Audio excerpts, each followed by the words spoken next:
Netanyahu ने Mossad chief के साथ की टॉप सीक्रेट मीटिंग।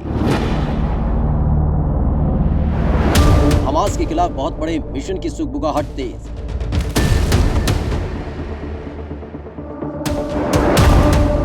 अपने वजूद को बचाए रखने के लिए आतंकवाद से मजबूती से लड़ रहे इजराइल पर उंगली उठाने वाले देशों को इजराइल ने आड़े हाथ लिया है। इजराइल ने ऐसे पक्षपाती देशों को हकीकत का आईना दिखा दिया है। इजराइल के सवालों के सामने जिहाद की आड़ में आतंकवाद को सींचने वाले कठमुल्ले देशों की बोलती बंद हो चुकी है। उन्हें तो जैसे सांप ही सूंघ गया है। इससे पहले कि सोशल मीडिया पर इजराइल की सर्जिकल स्ट्राइक देखें, आप ये जान लीजिए कि 10 मई से 17 मई तक इजराइल और फिलिस्तीन के बीच युद्ध जैसी स्थितियों के बीच अब तक क्या क्या हो चुका है। 820 से ज्यादा आतंकी केंद्र समितोज,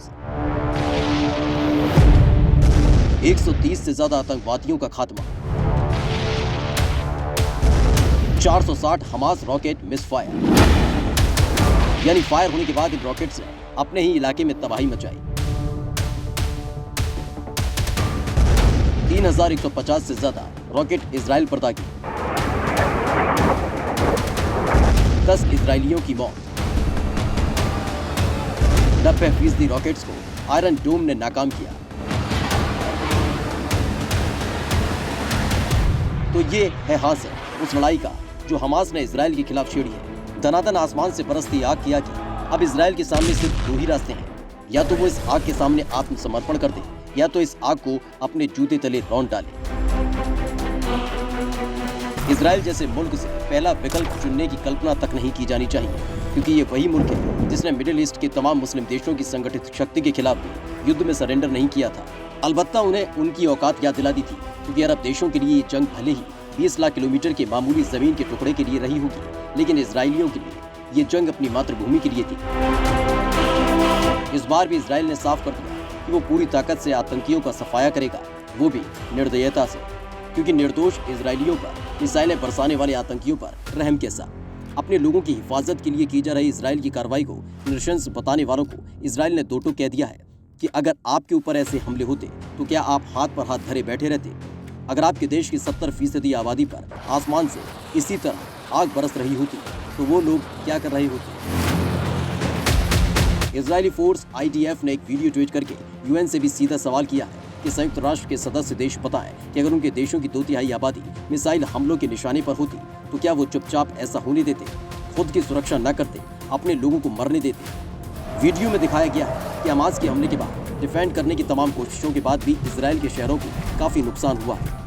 गाजा पट्टी की ओर से आती मिसाइलों की कलेजा चीर देने वाली आवाजें इजरायलियों के सिर पर मौत मंडराने का ऐलान कर रही हैं। लोग जान बचाने के लिए सुरक्षित जगहों पर भाग रहे हैं। एक शख्स अपनी गोद में चंद महीनों का मासूम बच्चा लिए हुए एक चौहद्दी के पीछे छिपकर खुद को और अपने मासूम बच्चे को बचाने की जद्दोजहद कर रहा है। अमेरिका की दखल, यूनाइटेड नेशंस की अपील और वैश्विक समुदाय के कहने के बावजूद हमास के हमले लगातार बढ़ते ही जा रहे हैं। ऐसे में आत्मरक्षा की कार्रवाई के अलावा इजराइल के पास कोई चारा भी नहीं है।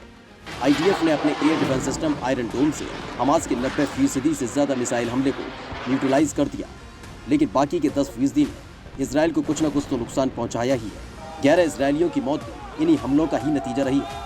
IDF ने हमास के रॉकेट का शिकार हुई एक बिल्डिंग का वीडियो शेयर किया। आतंकी गुट हमास के रॉकेट ने इमारत को जबरदस्त नुकसान पहुंचाया है। घर का इंटीरियर पूरी तरह से जलकर राख हो गया। बिल्डिंग खंडहर में तब्दील हो गई है। इजराइल ने उसकी सेल्फ डिफेंस की कार्रवाई पर सवाल उठाने वाले कथित सेक्युलर लोगों से सवाल पूछा है कि आयरन डोम से बच निकले हमास के सिर्फ एक रॉकेट की चपेट में आकर जब इजरायली घर को इतना जबरदस्त नुकसान हुआ है, तो अगर इजराइल पर 3100 से ज्यादा हमास के रॉकेट गिरते तो क्या हश्र होता इजराइल का? क्या तब भी दुनिया इजराइल को ही गलत ठहराती?